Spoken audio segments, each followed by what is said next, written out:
What is going on, everybody? Welcome on in here to the pregame Blitz at Auburn Undercover. Nathan King, joined by Patrick Bingham. It is not Saturday. It is not currently the day of the game for us, recording this here on Friday afternoon. You can tell, maybe by the time you're listening to this or watching this, there's still a bunch of tents out ready to watch Auburn and Florida.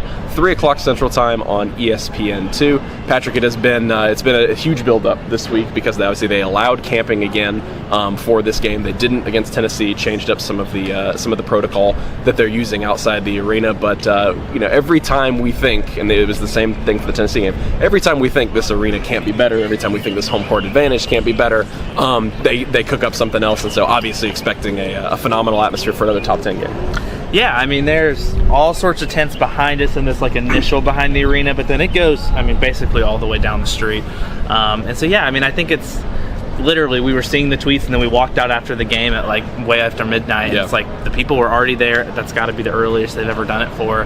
But it's going to be another really exciting environment, another top 10 matchup.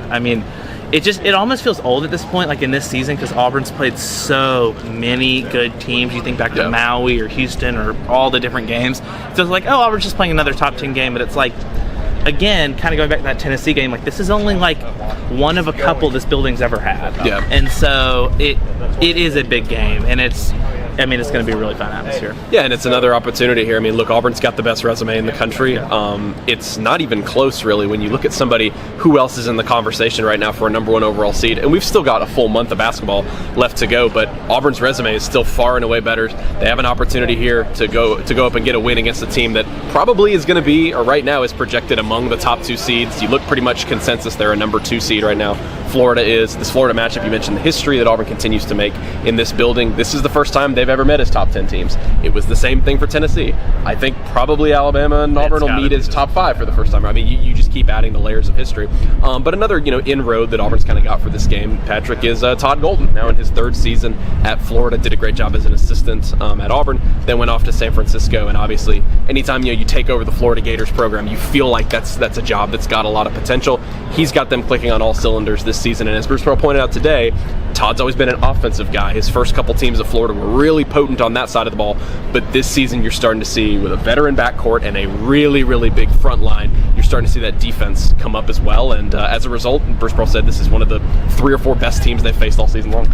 Yeah, you kind of thought last year when they played in the SEC championship, or tournament championship, there were so many ways that, Auburn was not in the top 4 seeds, but it expanded for both teams, and they had to win big games, but it kind of felt like, for the way this team's kind of just arced over the last several years of building up to this point, and then Florida with their new coach, last year kind of felt a little early. It's okay, these teams are worthy of playing an SEC championship game. They're good, but these aren't the top 2 teams of the league. This year it feels a lot more winner of this game is going to have a really good shot to win the whole thing. Florida's a couple games back. Of course, Alabama's in it as well. But it really feels Todd Golden's established at this point. Yeah. Of course, the relationship with Steven and him playing on that team with Pearl. And so they go way back. Bruce even said it today. He was I don't really like playing against him. I'd prefer just to play him one time a year in the SEC championship, meaning we both got there. But so many different little connections between these 2 staffs. Yeah, that's like you mentioned, that's somebody that Bruce Pearl coached overseas. He was obviously really, really good friends with Steven. Yeah, I completely agree with you. And even from the Florida side last year, it kind of felt and obviously that injury to Micah Hand-Logden was a big part of that game, but for Florida, it almost felt early. Yeah. It felt like they're on this great run, but when push comes to shove, you're not yet on the level of Auburn in that kind of setting this season. And nobody's on the level of Auburn this year, but this season maybe Florida is pushing up to that top rung there of the SEC. Yeah, let's talk about matchups for this game, Patrick. Dylan Cardwell talked about it today. You go all the way back to when they played South Carolina. He said they got, quote, punked by that team. Their rebounding numbers since that game have been really, really good. Going to be a huge factor today. On our podcast this week on Thursday, you put up the rebounding numbers for Florida. it's just it's top 10 all over the board. Literally every statistic. For this Gators team, particularly on the offensive glass. Auburn has been trending very well on the offensive glass as well. We could point to rebounding and turnovers quite literally in any basketball game that's ever been played. But considering the front court matchup in this one, Florida is one of the only teams in the SEC, maybe one of the only teams in the country that can go toe-to-toe with Auburn from a size perspective. Feels like very early on in this game we'll know whether one side or the other, whether they're ready to go blow for blow.